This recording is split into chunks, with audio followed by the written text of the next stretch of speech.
ओम नमो भगवते वासुदेवाय।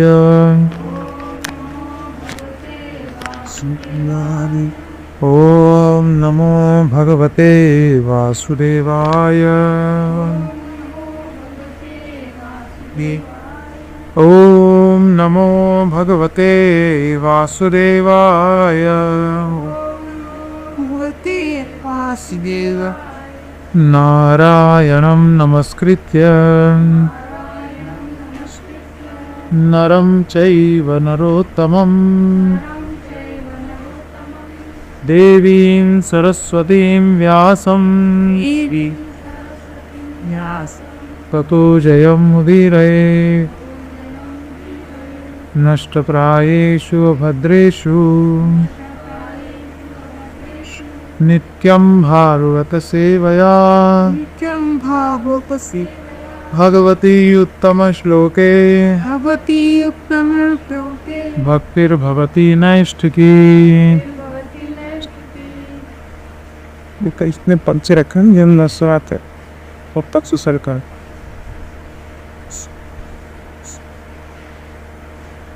ओम अज्ञानतिमिरान्धस्य ज्ञानाञ्जनशलाकया चक्षुरुन्मीलितं येन तस्मै श्रीगुरवे नमः।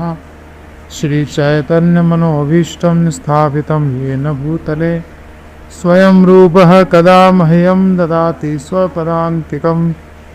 वन्देऽहं श्रीगुरो श्रीयुतपदकमलं श्रीगुरून् वैष्णवांश्च श्रीरूपं साग्रजातं सगणरघुनाथान्वितं तं सजीवं साद्वैतं सावधूतं परिजनसहितं कृष्णचैतन्यदेवं श्रीराधा कृष्णपादान् सगणललिता श्रीविशाखान्विताश्च।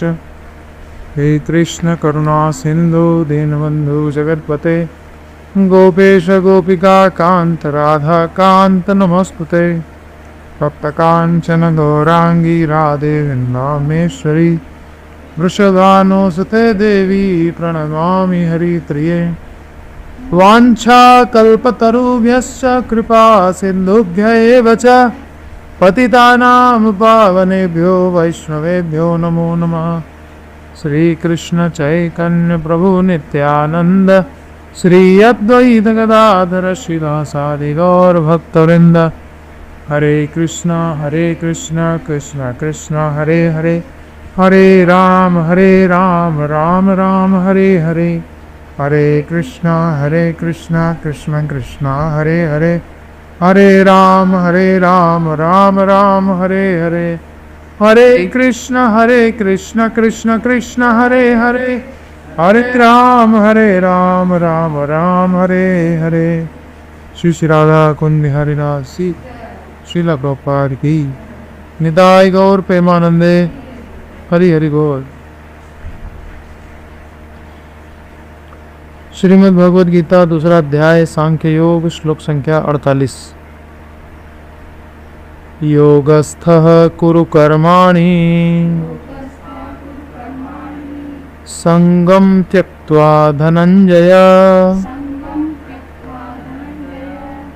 सिद्ध्य सिद्ध्यो समो भूत्वा समत्वं योग उच्यते। योगस्थः कुरु कर्माणि संगं त्यक्त्वा धनंजय सिद्ध्य सिद्ध्यो समो भूत्वा समत्वं योग उच्यते। योगस्थः कुरु कर्माणि संगं त्यक्त्वा धनंजय सिद्ध्य सिद्ध्यो समो भूत्वा समत्वं योग उच्यते।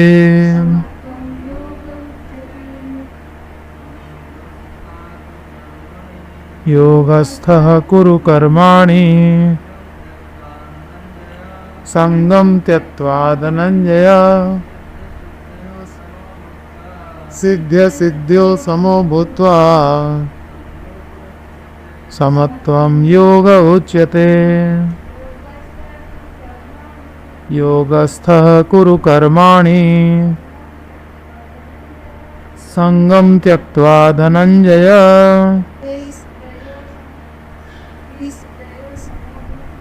सिद्ध्य सिद्ध्यो समो भूत्वा समत्वं योग उच्यते। योगस्थः कुरु कर्माणि संगम त्यक्त्वा धनंजय। सिद्ध्य सिद्ध्यो समो भूत्वा समत्वं योग उच्यते। योगस्थः योग में दृढ़ता पूर्वक स्थित हुआ। कुरु कर कर्माणि स्वधर्म संगम आसक्ति को त्यक्त्वा त्याग कर। धनंजय हे धनंजय सिद्ध्य सिद्ध्योः सफलता विफलता में समः समान बुद्धि वाला भूत्वा होकर समत्वम मन का समत्व भाव ही योगः योग उच्यते कहा जाता है। अनुवाद। हे अर्जुन, योग में स्थित होकर सिद्धि असिद्धि में समान बुद्धि रखते हुए आसक्ति को त्याग कर स्वधर्म रूप कर्म का आचरण कर। मन का ऐसा संभाव ही योग कहलाता है। योग में स्थित होकर सिद्धि असिद्धि में समान बुद्धि रखते हुए आसक्ति को त्याग कर स्वधर्म रूप कर्म का आचरण कर। मन का ऐसा समभाव ही योग कहलाता है। तात्पर्य। श्री कृष्ण अर्जुन से योग में स्थित होकर कर्म करने को कह रहे हैं। इस योग का क्या स्वरूप है? योग का अर्थ है नित्य विक्षुब्ध रहने वाली इंद्रियों को वश में करके मन को परतत्व में एकाग्र करना। परतत्व भगवान श्री कृष्ण ही हैं। वे स्वयं अर्जुन को युद्ध की आज्ञा दे रहे हैं। अतः अर्जुन को युद्ध के परिणाम से कोई सरोकार नहीं होना चाहिए। जय विजय का विचार श्री कृष्ण किया करें। अर्जुन को तो बस श्री कृष्ण के निर्देशानुसार कर्म करना है। श्री कृष्ण की आज्ञा का पालन करना यथार्थ योग है। कृष्ण भावनामृत नामक पद्धति में इसी का अभ्यास किया जाता है। एकमात्र कृष्ण भावना के माध्यम से ही इस अहम भाव का त्याग किया जा सकता है कि मैं स्वामी हूं, भोक्ता हूं। इसके लिए श्री कृष्ण अथवा उनके सेवक का सेवक बनना होता है।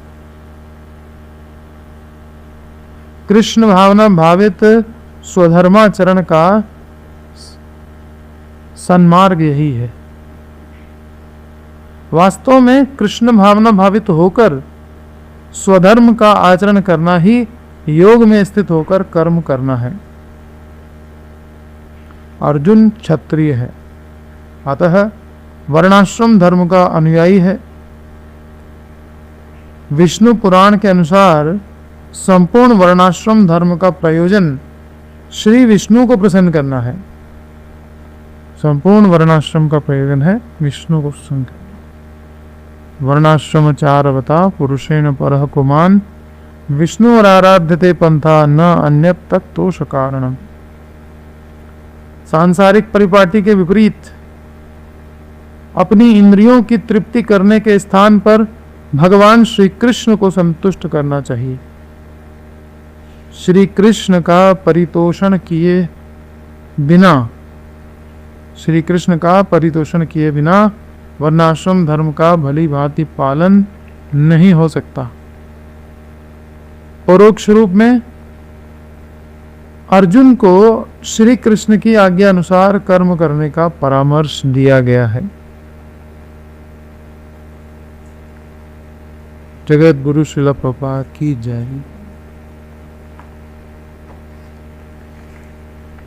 योगस्थः गुरु कर्माणि संगम त्यक्त्वा धनंजय सिद्ध्य सिद्ध्यो समभूत्वा समत्वम योग उच्यते।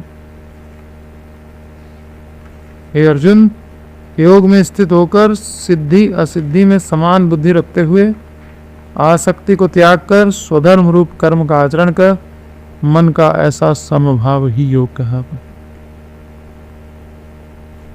धनंजय, संगम त्यक्त्वा सिद्धि असिद्ध्यो समः भूत्वा योगस्थः कर्माणि कुरु यतः समत्वम योग उच्यते। 3 बातें करते हुए तुम कर्म करो। पहली बात क्या? संगम त्यक्त्वा, आसक्ति को बिल्कुल छोड़ दो। युद्ध नहीं करना भी अर्जुन का आसक्ति के कारण ही था। युद्ध नहीं करने का निर्णय आसक्ति के कारण ही था। तो भगवान सबसे पहले कह रहे हैं संगम त्यक्त्वा। और जीतेंगे हारेंगे इसकी बड़ी चिंता अर्जुन को है। यद वा जयम यदि वानो जयी हो। भगवान कह रहे हैं कि सिद्धि असिद्धि में समान भाव रखो, जीतो या हारो। अपना कर्तव्य नहीं छोड़ना चाहिए। हम सफल होंगे कि असफल होंगे इस चिंता में रह करके कहीं असफलता हाथ ना लगे इसलिए कर्म ही ना करें, ऐसा उचित नहीं। सफल हो या असफल हो, अपना कर्म करना चाहिए। कम से कम अकर्मण्य होने का दोष तो नहीं लगेगा। अकर्मण्य होना बड़ा दोष है, पाप है। विकर्म करना भी पाप है। इसका मतलब करना तो स्वधर्म ही है। तो जब स्वधर्म ही करना है तो क्यों ना किया जाए। तो भगवान कह रहे हैं समत्व ही योग है। इसलिए सफलता मिलेगी कि असफलता मिलेगी उससे कोई मतलब, अपना कार्य जरूर करना चाहिए। तरह तरह की बातें हैं हम लोग जीवन में जो करते हैं, जैसे बुक डिस्ट्रीब्यूशन करते हैं तो उसमें सफल होंगे कि असफल होंगे यही पहले से सोच लें कि फिर क्या बुक डिस्ट्रीब्यूशन होगा। सफल हो चाहे असफल हो, हमें निकलना है, बुक्स लेकर के जाना है, दिखाना है। लेंगे तो ठीक है, नहीं लेंगे तो ठीक। ऐसे ही हमको गीता पढ़नी है, पढ़ानी, किसी के समझ में आ रही है नहीं आ रही, सफलता मिले असफलता मिले, लेकिन हमें जो कार्य करना है वो करना ही है ना। आप लोगों को श्रवण करना ही है, चाहे उसमें सफलता प्राप्त हो चाहे नहीं प्राप्त हो, लेकिन श्रवण की क्रिया थोड़ी छोड़ दी जाएगी, है ना। तो ये समत्व ही योग है। कोई कहे कि नहीं हमको समझ में नहीं आता इसलिए आना ही बंद कर दे, जैसे कि दीपक प्रभु ने किया। पहले हमको समझ में नहीं आया, एक बार आए थे शाम को, कहा ये बात कही उन्होंने। एक को टेंशन होने लग दी, एक को समझ में नहीं आने लगा, तो उन्होंने छोड़ ही दिया। अरे छोड़ ही देंगे तो क्या समझ आएगा। श्रवण की क्रिया छोड़ ही देंगे तो फिर वो भक्ति लता में जल कहाँ से पड़ेगा, है ना। तो समत्वम का मतलब यही है। हम जप कर रहे हैं, हमारे जप में आनंद की प्राप्ति नहीं हो रही है, इसका मतलब जप छोड़ दे। ये तो क्रियाएं ऐसी जो छोड़ने की है ही नहीं। इसलिए समत्वम, सफलता मिले असफलता मिले, जो गुरु ने बता दिया प्रोसेस उसको हमें करना है जीवन पर्यंत। इसको हम छोड़ नहीं सकते। साधन अवस्था हो चाहे सिद्धावस्था हो, चाहे जितना समय लग रहा हो, चाहे क्षण भर में काम हो जाए, छोड़ने का। गीता पढ़ना है तो पढ़ना है, भागवत पढ़ना है तो पढ़ना, ठीक है। प्रसाद के सिवा कुछ नहीं खाना है। कितने दिन हो गए वह आनंद की प्राप्ति नहीं हो रही, शुद्ध भक्ति नहीं प्राप्त हो रही है, नहीं हो रही, लेकिन प्रोसेस नहीं छोड़ी। यही है समत्व। तो भगवान ने यहाँ पे बताया कि कर्मण्येवाधिकारस्ते माँ फलेषु कदाचन माँ कर्मफल हेतुर्हु माते संगोस्त कर्मणि। ये श्लोक उन लोगों के लिए कहा गया है जिनकी ज्ञान योग और भक्ति योग में अधिकार नहीं है। भगवान ने देखा कि अर्जुन के ऊपर कोई असर नहीं हो रहा है, उन्होंने कहा कि भाई ठीक है, कर्म पर तुम्हारा अधिकार है, ज्ञान योग भक्ति योग नहीं समझ में आ रहा है, कम से कम कर्म ठीक ढंग से करो। तो किस ढंग से कर्म किया जाता है? पिछली बार तो सिर्फ इतना ही कहा, कर्मण्येवाधिकारस्ते, कर्म पर तुम्हारा अधिकार है, फल पर अधिकार नहीं है। फल का हेतु मत बनो और अकर्मण्य भी मत बनो। लेकिन कर्म करें कैसे? ये जो कर्म पर मेरा अधिकार है, फल पर अधिकार नहीं है, अकर्मण्य मत बनो, और अभी इसमें सिर्फ एक हिंट दिया कि भावना क्या रखो, फल की भावना मत रखना। तो भावना रखें क्या, क्या नहीं रखना, ये आपने खाली बताया। ठीक है, पिछले श्लोक से हमको क्या चीज समझ में आई कि मेरा अधिकार कर्म पर है, फल पर नहीं है। ठीक, लेकिन कर्म कैसे करें इससे थोड़ी समझ में आया। अधिकार कर्म पर है, फल पर नहीं है, अकर्मण्य नहीं बनना है। जो इसका चौथा पद है उसमें बता रहे हैं माते संगोस तो अकर्मणि, और तीसरे पद में कुछ भाव की बात आई, मां कर्म फल हेतु भू, कर्म फल का हेतु मत बनो, हेतु मत बनो, अकर्मण्य मत बनो, फल की चिंता मत करो। क्या क्या ना करो ये तो बता दिया, अब क्या करना है वो भी तो बताइए। तो इसमें भगवान बता रहे हैं क्या करना है। योगस्थः कुरु कर्माणि, सबसे पहली बात भगवान कह रहे हैं धनंजय संगम त्यक्त्वा। हे धनंजय संगम त्यक्त्वा, आसक्ति सबसे पहले छोड़ो, मैं मेरा ये सब छोड़ो। मेरे पितामह हैं, मेरा भाई है, मेरे ससुर हैं, मातुला ससुरा पौत्रा श्याला संबंधिनस तथा एतान न हन्तुम इच्छामि, मैं इनको मारने की इच्छा नहीं रखता हूं। घ्नतोपि मधुसूदन, मैं मर जाऊं तो ठीक है, ये न मरे मेरे सामने। आसक्ति, ठीक है, इतनी घोर आसक्ति है कि मैं भले मर जाऊं, ये न मरे। घ्नतोपि मधुसूदन, तो भगवान ने देखा इसकी आसक्ति बहुत है, तो सबसे पहली बात भगवान कह रहे हैं धनंजय संगम त्यक्त्वा, किसी भी कर्म में आसक्ति नहीं हो जानी चाहिए।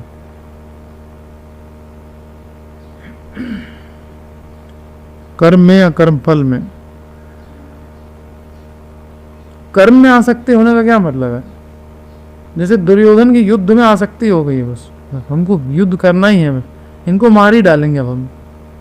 कृष्ण गए समझाने के लिए कि मत करो युद्ध, 5 गांव दे दो, वो लोग संतुष्ट रहेंगे, दे देते। 5 गांव से तुम्हारा क्या बिगड़ रहा था? पूरी पृथ्वी पर 5 गांव होते क्या है? जब ट्रेन चलने लगती है तो 1 मिनट में 5 गांव पार गया, 1 मिनट में पूरी पृथ्वी का राज्य और 5 गांव खाली, वो भी देने के लिए तैयार नहीं। उसको बस उसे युद्ध के कर्म में आसक्ति हो, उसको छोड़ ही नहीं सकता। किसी कर्म में भी आसक्ति नहीं हो जानी। जैसे बच्चे खेलने लगे तो खेल में आसक्त हो गए और हटाओ तो रोने लग गए, उस खेल रूपी कर्म जिसका कोई परिणाम नहीं है उसमें आसक्त हो गए।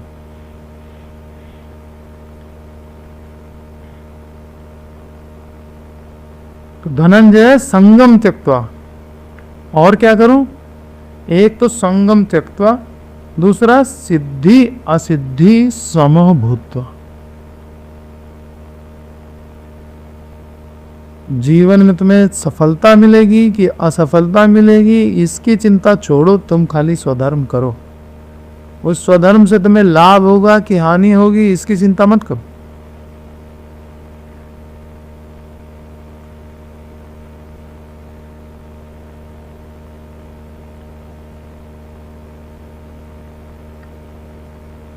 तृणावपि सुनिचेन तरोपि सष्णाम, ये हमारा स्वधर्म है। चैतन्य महाप्रभु ने कहा है भगवान की आज्ञा पालन ही धर्म होता है।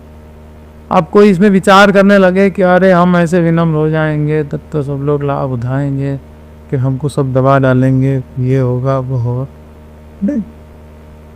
सिद्धि असिद्धि समोभूत,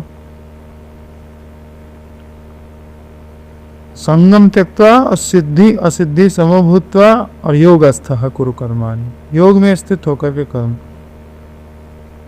प्रभुपाद जी ने योग का स्वरूप बताया बहुत सुंदर ढंग से। कह रहे योगस्थ का, योग का क्या मतलब है? योग का अर्थ है अत्यंत विक्षुब्ध रहने वाली इंद्रियों को वश में करके और मन को परतत्व में एकाग्र करना, मन को भगवान में लगा देना। इंद्रियां जब तक चलायमान है तब तक मन कहाँ कृष्ण में लगेगा। पहले इंद्रियों को कंट्रोल करो, फिर मन को कृष्ण में लगा, ये है योग।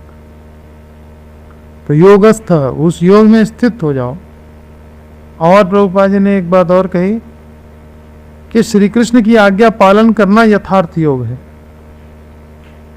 कृष्ण की आज्ञा का पालन करना ही यथार्थ योग है।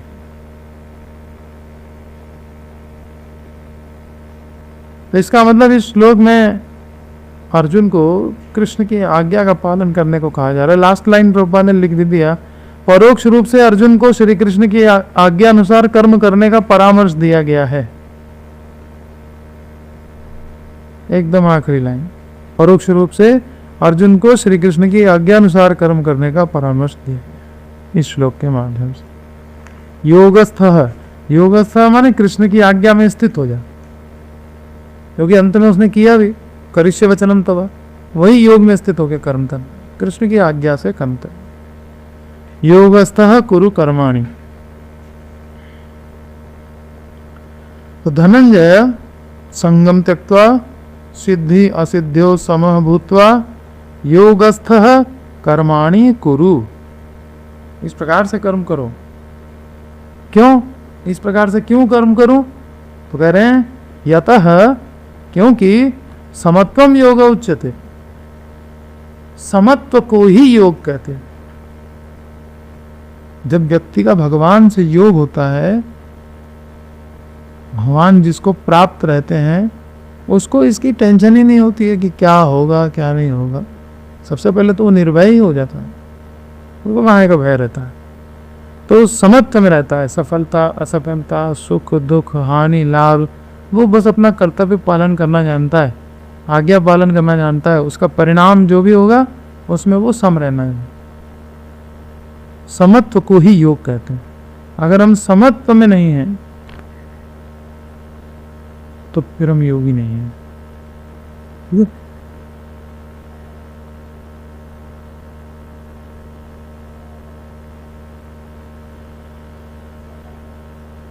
तो भगवान इस श्लोक के माध्यम से शिक्षा दे रहे हैं कि निष्काम कर्म किस प्रकार किया जाता है। ठीक है, पिछले श्लोक में क्या था? जो लोग भक्ति योग और ज्ञान योग के अधिकारी नहीं हैं उनको निष्काम कर्म योग की शिक्षा दे रहे थे कि उनका अधिकार निष्काम कर्म योग में। और अब निष्काम कर्म योग कैसे किया जाए वो शिक्षा है। ठीक है, दोनों श्लोकों का अंतर समझ में आया? कारण, ये कारण पता होगा तो याद करना बहुत सरल है, क्योंकि एक एक श्लोक के पीछे कारण है। हर श्लोक के पीछे कारण बताया जाता है क्लास में, वो याद होना चाहिए। ये श्लोक किस कारण से कहा हुआ, हर श्लोक बताया जा रहा है लगातार।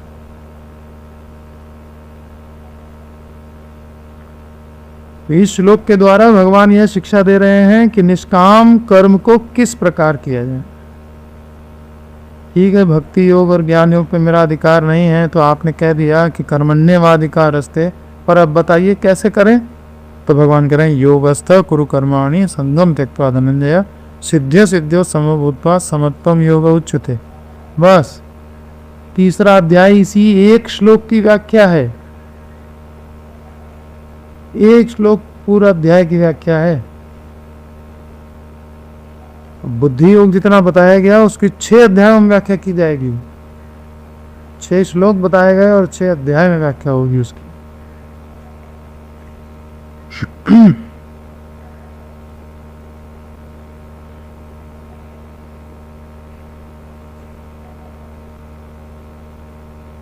भगवान यहाँ पे कह रहे हैं कि जय अथवा पराजय में समान भाव वाला होकर स्वधर्म अर्थात संग्राम ही करो। योगस्थ कुरु कर्माणि, कुरु कर्माणि मतलब क्या? संग्राम करो और क्या? युद्ध करो। योग में स्थित होकर के युद्ध करो, क्योंकि समत्व ही योग है। जय पराजय की चिंता छोड़ो। तो इस प्रकार से जो निष्काम कर्म योग किया जाता है, इसका फल क्या है?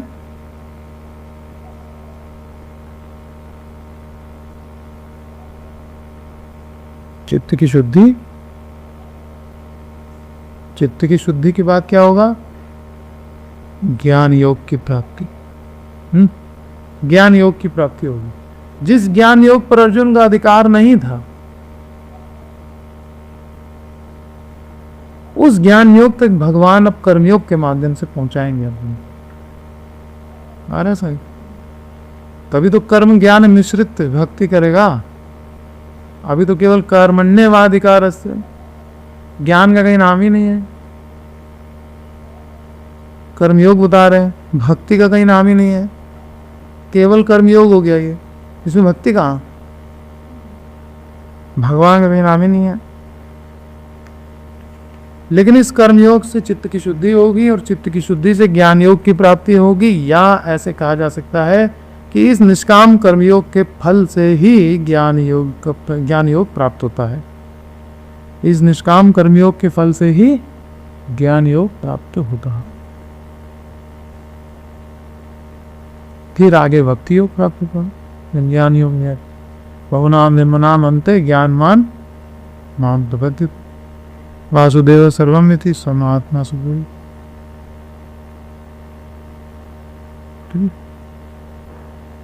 हरे कृष्ण।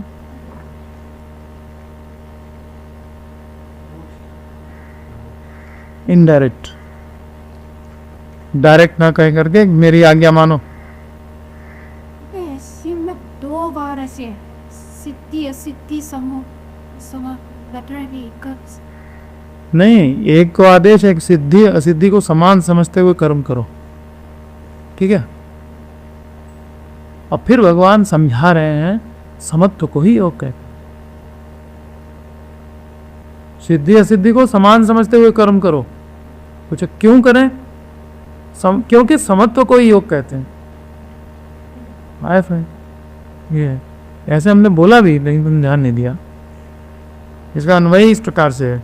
धनंजय संगम त्यक्त्वा सिद्धि असिद्ध्यो समभूत्वा योगस्थ कर्माणि कुरु यतः, क्योंकि समत्वम योग उचित।